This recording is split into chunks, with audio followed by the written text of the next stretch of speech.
आदमी लड़की की मदद करने के बजाय लड़की से उसका अंडरवियर मांगता है। लड़की अपना अंडरवियर खोलकर उसे दे देती है, पर आदमी लड़की की मदद नहीं करता और वह उसको रेप करने लगता है। कहानी की शुरुआत में हम 3 दोस्त डेनियल, अलीशिया और क्रिश और एक फोटोग्राफर डावी को देखते हैं। अलीशिया डेनियल की गर्लफ्रेंड है और क्रिश डेनियल का बेस्ट फ्रेंड है। ये तीनों जॉर्जिया के जंगल में कैंपिंग करने आए हैं। डेवी उनकी फोटो खींचता और फिर वो सबको झाड़ियों के पास खड़े होने को बोलता है ताकि वो तीनों की एक साथ फोटो ले सके। तीनों एक साथ खड़े होते हैं, पर तभी डेवी कैमरे में देखता है कि क्रिश के पैर के नीचे कुछ है। वो क्रिश को हिलने से मना करता है, ये कहकर कि उसके पैर के नीचे कुछ है। डेनियल चेक करता है, जहां उसे पता चलता है कि क्रिश के पैर के नीचे लैंडमाइन है और अगर क्रिश जरा भी हिला तो ब्लास्ट हो जाएगा। ये सुनकर सब डर जाते हैं। डेवी उन्हें शांत करने को कहता है और कहता है कि वो पुलिस की हेल्प लेने जा रहा है, लेकिन इसमें 4-5 घंटे लग जाएंगे और इस टाइम सब क्रिश से दूर रहना। डेनियल भी डेवी को मदद लाने के लिए भेज देता है और वो खुद क्रिश के पास रुक जाता है। फिर अलीशिया बहुत डरने लगती है। उसको शांत करने के लिए डेवी अलीशिया को क्रिश से दूर ले जाता है। तभी डेनियल के फोन में सिग्नल आ जाता है और वो पुलिस को कॉल करता है। डेनियल पुलिस को मदद के लिए बम एक्सपर्ट को भेजने के लिए बोलता है। फिर डेनियल अलीशिया को कहता है कि तुम्हारी वजह से पुलिस हमारी मदद नहीं करना चाहती। डेनियल जान चुका था कि उसकी गर्लफ्रेंड अलीशिया उसके बेस्ट फ्रेंड क्रिश के साथ उसे चीट कर रही है। अलीशिया कहती है कि मैं शादी से पहले तुम्हें सब कुछ बताने वाली थी, इसलिए प्लीज मुझे माफ कर दो और पुलिस की मदद के लिए कॉल लगाओ। डेनियल उसे बताता है कि यहाँ मोबाइल सिग्नल नहीं है और वो सिर्फ अलीशिया को बेवकूफ बना रहा था और अब उसे अलीशिया और क्रिश के अफेयर के बारे में पता चला, तो उसने उनसे बदला लेने के लिए ये ट्रिप प्लान किया और वो और डेवी ने इस जगह पर माइन बिछाया ताकि वो अलीशिया और क्रिश दोनों को मार सके। फिर डेनियल झाड़ियों में जाता है और वहाँ से एक फावड़ा लेकर निकलता है। वो अलीशिया को बोलता है कि अब तुम ही सिर्फ क्रिश को बचा सकती हो और तुम यहाँ गहरा गड्ढा खोदकर उसे बचा सकती हो, और फिर ये वो कहकर वहाँ से जाने लगता है। अलीशिया उसे रोकने की बहुत कोशिश करती है, पर डेनियल उसकी बात ना मानते हुए वहाँ से चला जाता है। थोड़ी देर में डेवी उसका वेट कर रहा होता है और जैसे ही डेनियल डेवी से मिलता है वो दोनों वहाँ से चले जाते हैं। दूसरी तरफ अलीशिया गड्ढा खोदने लगती है ताकि वो क्रिश को बचा सके। कुछ घंटे बाद एक हंटर अपने कुत्ते के साथ वहां आता है और वो अलीशिया और क्रिश को वहां देखता है और कुत्ता क्रिश पर हमला करने की कोशिश करता है। अलीशिया उसे ऐसा करने नहीं देती, जिसके बाद हंटर दोनों पर अपनी बंदूक तान देता है।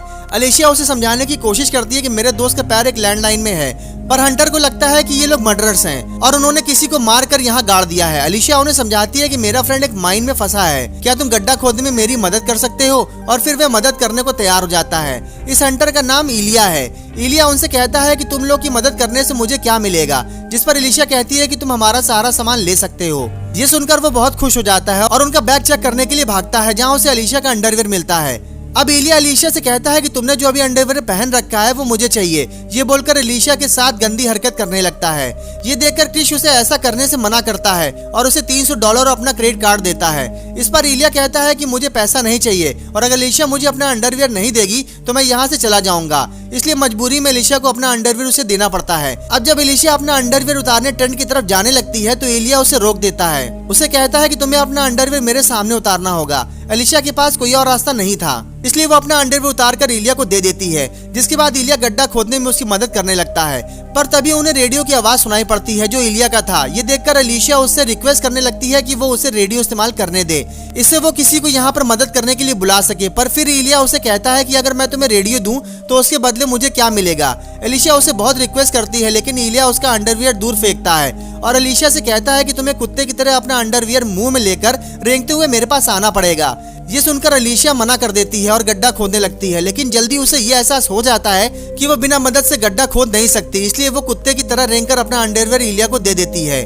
जिसके बाद वो अलीशिया को रेडियो देता है। अलीशिया जल्दी से इमरजेंसी नंबर पर कॉल लगाती है, पर ऑफिसर इंग्लिश नहीं जानता था, इसलिए अलीशिया उसे कुछ समझा नहीं पाती। फिर अलीशिया इलिया से कहती है कि ऑफिसर से जॉर्जियन लैंग्वेज में बात करे और हमारे लिए हेल्प भेजने के लिए कहे।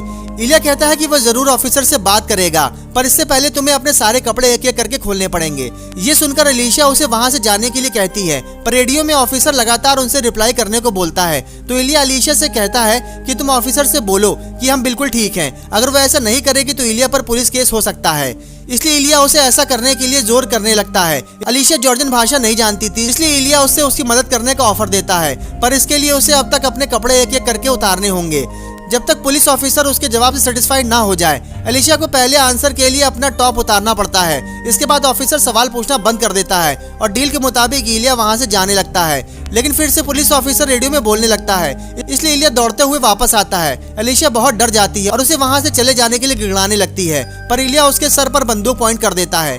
क्रिस उसे गाली देने लगता है, जिससे गुस्सा होकर इलिया उस पे गन पॉइंट कर देता है। इसका फायदा उठाकर एलिशा वहां से भागने लगती है।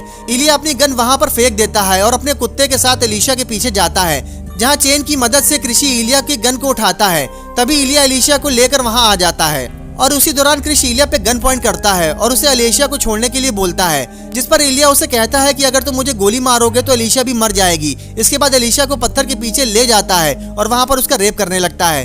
क्रिश चाहकर भी उसे गोली नहीं मार पा रहा था, क्योंकि उसका निशाना इतना अच्छा नहीं था। इसके बाद वो जैसे ही इलिया को शूट करने वाला था, वैसे ही इलिया का कुत्ता उस पर हमला कर देता है और उसे गड्ढे में गिरा देता है, जहां पर वह बेहोश हो जाता है। थोड़ी देर के बाद जब क्रिश होश में आता है तो उसे पता चलता है कि उसने गलती से एलिशा को गोली मार दिया और वह मर गई। फिर इलिया उसे बताता है कि माइंड फेक था और वह ये कहकर वहां से चला जाता है। थोड़ी देर बाद क्रिश एक लोकल घर के पास जाता है। एक औरत और उसकी बेटी वहां पर रहती है। क्रिश उनसे पूछता है कि क्या उनके पास मैप है, जिस पर लड़की बोलती है कि वो उसे अपने कंप्यूटर से प्रिंट करके दे सकती है। क्रिश सीढ़ियों पर चढ़कर उनके घर पर जाता है, जहां वो औरत उसकी बेटी उसे घर पर वेलकम करती हैं और क्रिश को अपना नाम बताती है, जहां औरत का नाम तान्या और उसकी बेटी का नाम लीका होता है। दूसरी तरफ इलिया अपने बैकयार्ड में काम कर रहा होता है। वो क्रिश को घर के अंदर लाते हैं और लीका उसे मैप दे देती है। तान्या क्रिश को लंच के लिए पूछती है, जिस पर क्रिश मान जाता है। फिर क्रिश डाइनिंग रूम में आता है, जहां वे टेबल पर बैठ जाता है। काम खत्म करने के बाद इलिया अपने घर पर आता है। वो क्रिश को अपनी बेटी और बीवी के साथ देखकर चौंक जाता है। इलिया उसे वहां से जाने के लिए कहता है, लेकिन क्रिश कहता है कि मैं लंच करके जाऊंगा। इलिया नहीं चाहता था कि उसकी बेटी और उसकी बीवी को कुछ भी पता चले, इसलिए वो क्रिश को कहता है कि वो खाना खा सकता है। क्रिश खाना शुरू करता है और थोड़ी देर में खाना खत्म कर देता है। इसके बाद इलिया क्रिश को अपने घर के बाहर लाता है और जल्दी से अपनी गन लेने के लिए जाता है, पर बंदूक से गोलियां गायब थी। क्रिश उसे देखकर मुस्कुराता है और फिर अपनी गन निकालता है और इलिया को दोनों घुटने पर गोली मार देता है। तान्या गोली की आवाज सुनकर वहां आती है और अपने हस्बैंड को जमीन पर पड़ा देखती है। क्रिश तान्या से अपने हस्बैंड को अंदर ले जाने के लिए कहता है और लीका को अपनी माँ की मदद करने के लिए बोलता है। वो लोग इलिया को सोफा में बिठाते हैं और क्रिश तान्या को साइड में खड़े होने के लिए बोलता है। वो लीका को तान्या का हाथ पैर बांधने को भी बोलता है और लीका अपनी माँ का हाथ पैर बांध देती है। क्रिश इलिया को एक अंडरवियर दिखाता है और उससे पूछता है कि ये किसका है। लीका कहती है कि अंडरवियर मेरा है। वहीं इलिया क्रिश से भीख मांग रहा होता है कि वो उसे माफ कर दे और वो कहता है कि उसने एलिशा के साथ ऐसा इसलिए किया था कि वो उस समय नशे में था। क्रिश उसकी बात नहीं मानता और लीका को पकड़ लेता है और उसका अंडरवियर निकालने लगता है। फिर वो उस अंडरवियर को दूर फेंक देता है और लीका को कहता है कि वो कुत्ते की तरह रेंगते हुए वो उसे अंडरवियर ला के दे। और कोई रास्ता ना होने के कारण लीका कुत्ते की तरह रेंगकर अंडरवियर अपने मुंह में लेकर क्रिश को देती है।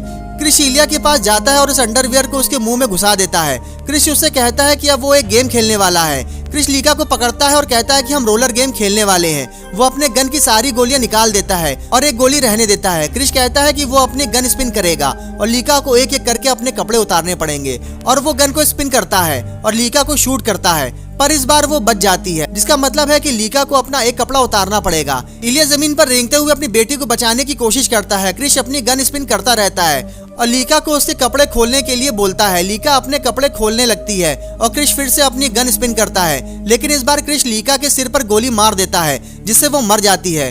तान्या और इलिया को ये यकीन नहीं हो रहा था कि उसकी बेटी उसकी आंखों के सामने मर गई। क्रिश फिर कोने में बैठ जाता है और जहां वे बैठकर रोने लगता है और यही ये मूवी खत्म हो जाती है।